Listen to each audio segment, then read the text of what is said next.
আসসালামু আলাইকুম রহমতুল্লাহ। বন্ধুরা, আজকে আমরা ঘুম নিয়ে 5টি স্পোকেন ইংলিশে 5টি সহজ সহজ বাক্য শিখবো। এগুলো আমাদের খুবই দরকার। ছোট ছোট হাঁটি হাঁটি পা করে কিন্তু আমরা অনেক বড় পর্যায়ে আমরা যেতে পারবো। তো এগুলো আমাদের অবশ্যই জানতে হবে। তো চলুন শুরু করি আমরা। আমাদের প্রথম বাক্যটি হলো I need sleep. I need sleep অর্থ আমার ঘুমের প্রয়োজন। তো বন্ধুরা, আপনাদের সুবিধার্থে আমি বাংলা উচ্চারণের সাথে লিখে দিয়েছি, অবশ্যই দেখে নেবেন। আই নিড স্লিপ, আমার ঘুমের প্রয়োজন। আই নিড স্লিপ, আমার ঘুমের প্রয়োজন। আমাদের পরবর্তী বাক্যটি হলো I love sleeping. I love sleeping, আমি ঘুমাতে ভালোবাসি। আই লাভ স্লিপিং, আমি ঘুমাতে ভালোবাসি। আমাদের পরবর্তী বাক্যটি হলো sleep is important. Sleep is important, ঘুম গুরুত্বপূর্ণ।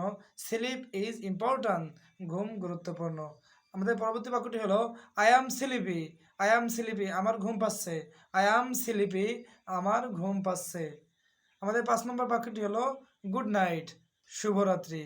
গুড নাইট, শুভরাত্রি। তো এই 5টি বাক্য ঘুম নিয়েই, কিন্তু ছোট ছোট বাক্য, কিন্তু আমরা অনেকে হঠাৎ করে জিজ্ঞেস করলে হয়তো পারি না। কিন্তু এগুলো যখন আমরা শিখতে থাকবো, আমরা একটা জিনিস মনে রাখবো যে স্পোকেন ইংলিশ এটা একদিনে আসে না। এটা বলতে বলতে বলতে একসময় আমরা অনর্গল ইংরেজিতে বলতে পারবো। তো আমার সাথে থাকুন ইনশাল্লাহ।